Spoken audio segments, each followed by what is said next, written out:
Hey you, yeah, you thanks for sticking around. What an absolutely frantic, furious year for the MMA league. You and I had the opportunity to sit next to the Octagon for some of the biggest moments that we have ever seen in the UFC's history. Another year has gone by. You never feel this level of happiness if you don't go for something. Another year of me following this crazy-ass sport. If you know my story, you're gonna love me. You know what's wild? This whole gig is no walk in the park, but man, with each brutal knockout, every slick submission, and those intense stare-downs in the epic wars going down in the infamous Octagon, it hits me. That's the reason I'm still in the game. It was one of the funnest years that I've ever been a part of as a part of the UFC. So, I hop right back on my laptop and pick up right where I left off. Let me tell ya, this video was some tough freaking work, but hey, here's to the sport we all love. Cheers to making martial arts happen. Today, we're gonna celebrate the good stuff and maybe shed a tear or two for the not-so-great moments of 2023. Let's dive in.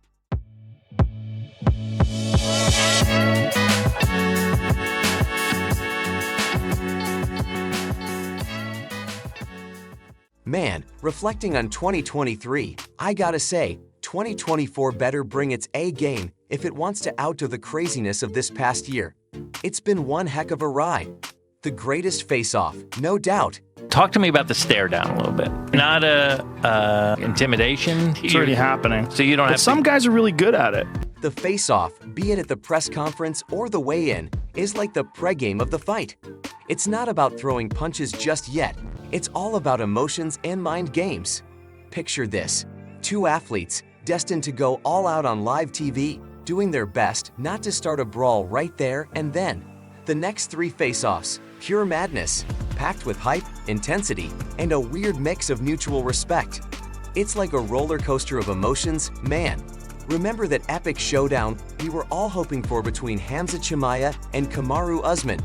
Picture this, the unstoppable contender taking on the unbeatable champion at 174. It was a dream matchup that had everyone buzzing. But alas, it slipped through our fingers, leaving us unsure if we'd ever witness these two titans going at it in the cage. I'll go down and fight you, but then you say, no, I don't want to make that weight. Come up to middleweight to fight me. Just 10 days before UFC 294, they threw Usman into the mix on short notice to face my man, Vaughn. It was a bit last minute, but hey, we were making it work. Fast forward to the face-off during the press conference, and these two welterweights were still ready to go at it like beasts. Nothing changed. They still wanted to kill each other, just like we knew they would.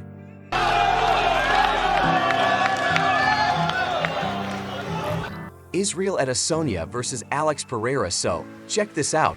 For the second freaking year, we're witnessing round 2 of the epic clash between the heavyweights of combat sports. Last time, Israel owned the throne as the champ, and Alex was the hungry contender. But hold up, things took a wild turn at UFC 281. Alex snagged the victory, flipping the script big time. Now, fast forward to the UFC 287 press conference hyping up the rematch. Picture this. Adesanya is sitting there, eyeing what feels like his own personal apocalypse. And guess what? That apocalypse is none other than Alex, giving him the stare down of a lifetime. No blinking, no backing down, just two warriors locked in a showdown for the ages. It's gonna be one hell of a ride.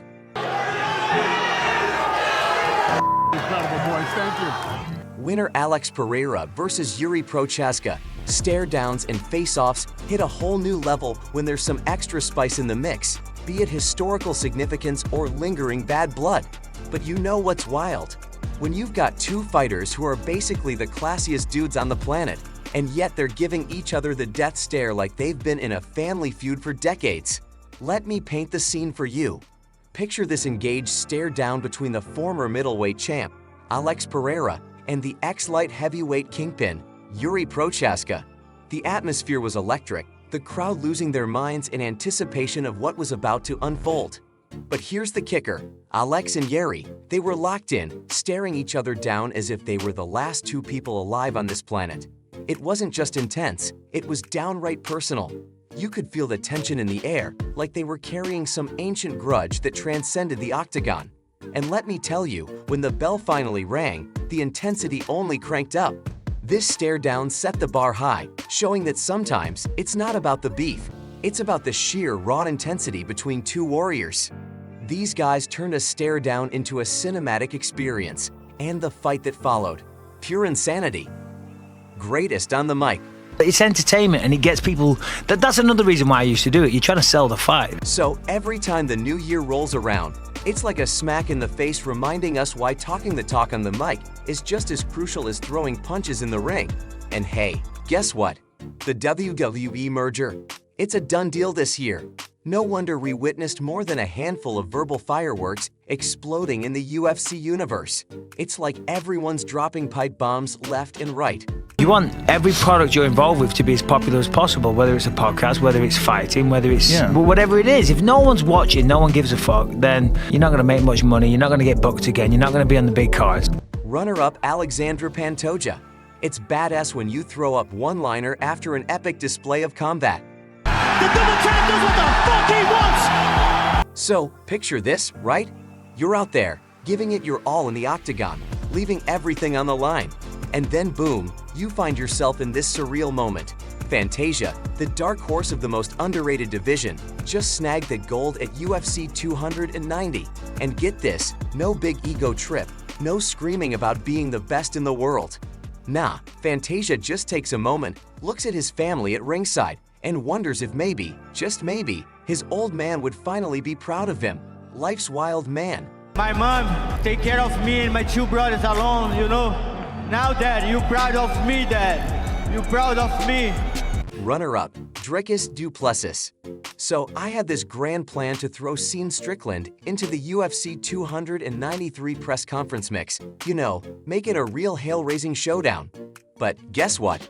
A wild jerk appeared out of nowhere and stole the spotlight. Classic move. So we were gearing up for Strickland versus DDP. A tight match, no doubt. We were all expecting Strickland to do his usual clowning routine on the mic, as he does with everyone else. But surprise, surprise, things took a turn to the dark side. It started all respectful and somewhat classy, with Strickland and DDP being all civil. But oh boy, as the press conference rolled on, annoyance levels between Dricus and Strickland skyrocketed. And just when you thought it couldn't get crazier, we hit the grand finale. In the last moments of the press conference, Dricus did the unthinkable. He became the first dude to rattle the middleweight champion. Now that's how you make a mark at a seasonal press conference. Why are you so angry? Bro, you think your dad beat the shit out of you? Your dad doesn't have shit on me. I'm gonna show you what it's like to Dricus. It was like freezing, pitch black, and downright ruthless. And that evil laugh at the end, smack in Strickland's face. So messed up, but kinda the perfect way to wrap it all up. Winner Israel Adesanya. Israel Adesanya was literally on the edge of the world at UFC 287. Dude was staring down his worst demon once again, and this was just a few months after getting knocked out. Talk about facing adversity head-on. This is my 8-mile moment. This is it. One more shot at this. I put everything on my back. The whole dang world seemed to team up against him. So much crappy history dragging him down, and if he caught one more L, bam, he'd forever be known as Platinum's punching bag. Tough break caught. Ele fez isso nas últimas 3 lutas. Ele falou a mesma coisa, não fez? Well, would you look at that? Israel Adesanya just pulled off the impossible. After all the ups and downs, the drama, and the nail-biting moments, he finally did it, put his bougie man to sleep. And you know what? He didn't just stop there. He finished him off with not 1, not 2, but 3 arrows just for good measure. I mean, talk about a comeback. The dude really outdid himself this time. The gears of fate have officially shifted from the tension-filled silence to the roaring cheers of victory. And you bet Israel wasn't shy about it. He went on to deliver one hell of a promo, closing out this epic rivalry in style. Man, what a ride it's been. People, Earth, I hope every one of you can feel this level of happiness just one time in your life. You could almost feel his relief and happiness. I'm blessed to be able to feel this again and again and again and again and again. Worst year. The MMA game humbles and disgraces fighter every year. Losing is a part of the sports, but then there is getting beaten into the ground, and broken into pieces with the entire world watching, you can go from the greatest things since Pride to the laughingstock of the MMA world in just 1 year. Just ask these three, and the last one still hurts. Runner-up Colby Covington. For as long as Kamaru Usman remained champion, we were told that Kobe Covington was his near equal, and if Usman didn't exist, Colby would be the welterweight king. People want to pretend Colby can't fight. I know, right? Then Leon Edwards defeated Usman and changed the landscape. Finally, after close to 2 years of inactivity, it was upon Colby to remind everyone that he was one of the best welterweights on the planet, and in the build-up, Colby was more Colby than usual. I'm bringing you to 7th layer. Hell, we'll say what's up to your dad while we're there. Oh! With Donald Trump at cage, the whole arena chanting his name, who's been out of the way, Kobe had to succeed, but he didn't. In fact, at the end of the night, he was booed out of the arena. I was watching, I'm like, what the? Like, I didn't know what was happening with him. Like, he just wasn't doing anything. And everything he had built up over the last several years crumbled to dust. I don't know if he wants to start over, John. That's the hard truth. I don't know that we see Colby Covington again. Yeah, it's really hard. I said it. That's what I was dancing around. I've said it. 2 years of inactivity, 25 minutes of fear, and with just one fight, Colby Covington makes this list.